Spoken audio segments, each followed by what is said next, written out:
सभी साधकों को रमेश शर्मा का सादर प्रणाम। प्रिय साधकों, जैसा कि हम सभी जानते हैं कि आत्मा परमात्मा का अंश है, यानी एक सचखंड, यानी कि एक बहुत बड़े प्रकाश पुंज का हम एक छोटा सा अंश हैं। लेकिन जब ये आत्मा देह में प्रवेश करती है और इसका संबंध देह से और इंद्रियों से होता है और कर्म के कारण बहुत से जो चीज़ें हैं उसमें जीवात्मा जो है वो इस बात को जब तक जान नहीं पाती है, जब तक उसे बात का ज्ञान नहीं करवाया जाता है कि तुम्हारा वास्तविक स्वरूप क्या है।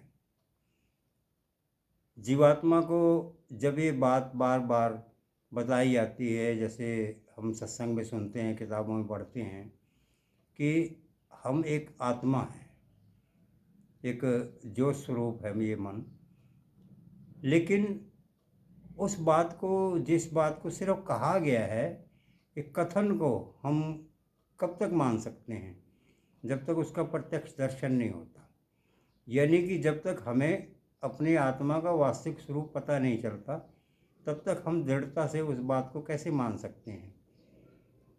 क्योंकि अगर कोई किसी बात को माना गया है तो कोई बड़ा तर्क जो है उस बात को मानने से इनकार भी करवा सकता है। शरीर के सुख के लिए जितने भी भोग विलास हैं वो इंद्रियों का जो है निष्पादन करते हैं, इंद्रियों की संतुष्टि करते हैं।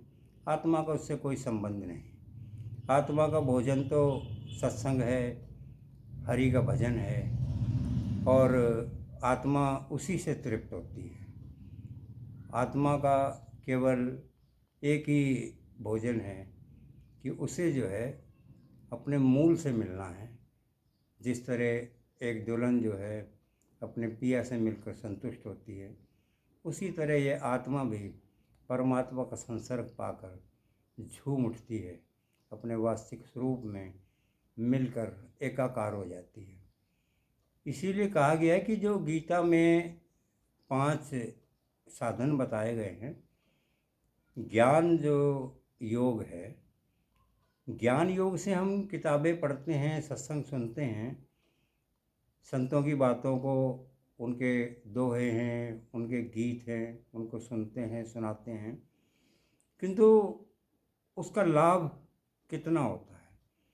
हो सकता है कि हमारी सोच जो है सात्विक हो जाए, लेकिन इसमें भी एक बहुत खतरे वाली बात ये है कि जब आदमी की सोच सात्विक हो जाती है और वो कुछ अच्छे कामों की तरफ चल पड़ता है, तो उसमें अगर किसी ने उसकी तारीफ़ कर दी कि तुम बहुत अच्छे आदमी हो, तुम धार्मिक प्रवृत्ति के आदमी हो, धर्म कर्म में तुम्हारा विश्वास रहता है, अच्छे काम करते हो, तो वहाँ पर उसे अभिमान हो सकता है, क्योंकि उसने उन बातों को, उस आत्मा के मूल को जाना नहीं है।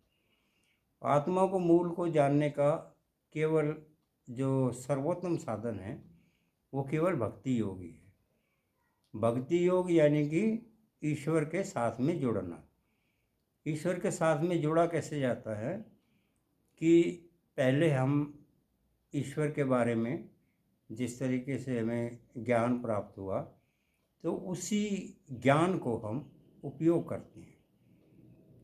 जैसे ज्ञान वही अच्छा है जिसमें विज्ञान समाहित हो, यानी कि विज्ञान एक विधा है, एक पद्धति है जो उस ज्ञान को प्रयोग करने का नाम है। यानी कि हमने जो ज्ञान हासिल किया है, जो हमने वेद शास्त्रों में पढ़ा है, उपनिषदों में पढ़ा है, उसको आत्मसात करना, वही एक आध्यात्मिक विज्ञान है। यानी कि जैसे एक किसी आदमी ने अगर BA LLB कर ली, वकालत की डिग्री ले ली, और उसके बाद अगर वो वकालत ना करे तो उसका ज्ञान निरर्थक है। तो जिस कार्य के लिए उसने वो डिग्री ली थी, तो उस डिग्री का उसके पास क्या उपयोग है? क्योंकि उसने उसका जो है जीवन में प्रायोगिक उपयोग नहीं किया है।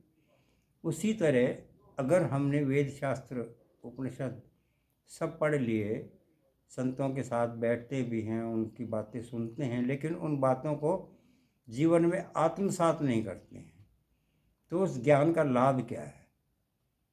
अगर हमें एक चित्र दिखाया जाए कि इटली का ये एयरपोर्ट है, तो क्या उस चित्र को देखकर हम इटली के एयरपोर्ट को याद रख सकते हैं? लेकिन अगर हम एक या दो बार इटली जाएं और उस एयरपोर्ट को अच्छी तरह देखें, तो वो चित्र हमारे आँखों में जीवन भर के लिए अंकित हो जाता है। फिर हमें किसी चित्र की आवश्यकता नहीं है। इससे कहने का अभिप्राय ये है कि जब तक ज्ञान को जीवन में उपयोग नहीं किया जाता है, तब तक उस ज्ञान का कोई अर्थ नहीं है। अब भक्ति योग को इसीलिए जो एक सरल साधन कहा गया है, क्योंकि इसमें यही बताया जाता है कि भक्ति में समर्पण चाहिए, निरंतरता चाहिए, एक रूपता चाहिए। पल में तोला पल में माशा ऐसा काम नहीं चलता है। स्थिरता चाहिए, संतुलन चाहिए। भक्ति में जब आदमी भगवान के साथ जुड़ता है तो उसे एक मुर्शिद कामिल की ज़रूरत पड़ती है, और मुर्शिद कामिल के साथ रहते रहते, उसकी बातों का अनुसरण करते करते धीरे धीरे उसे उसमें रस आने लगता है।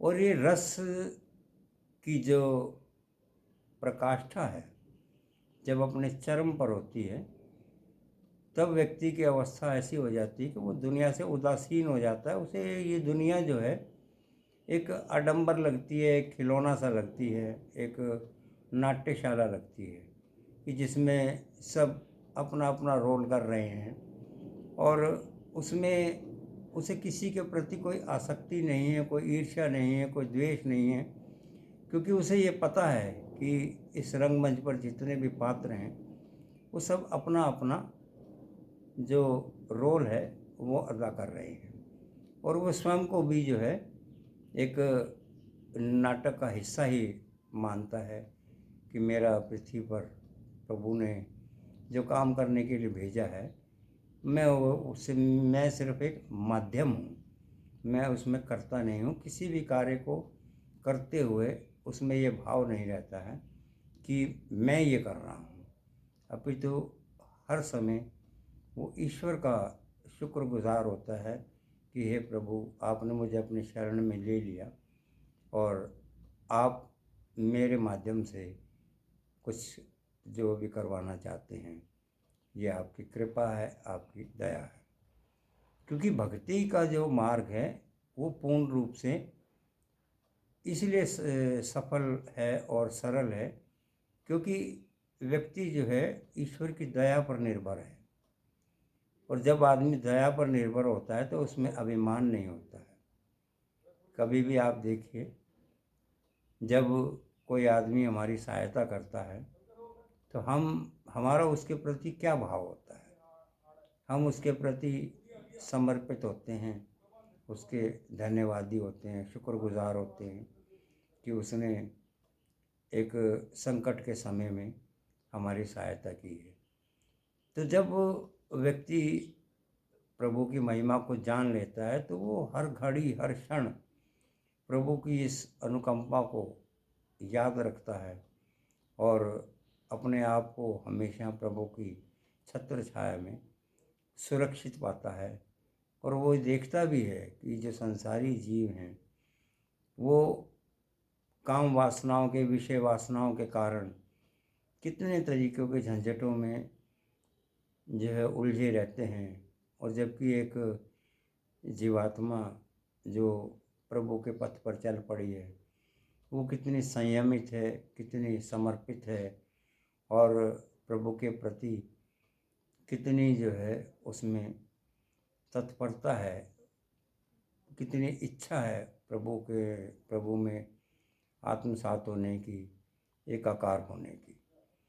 तो कहने का अर्थ ये है कि भक्ति का जो भाव है, भक्ति के भाव में अभिमान आदमी के साथ नहीं रहेगा।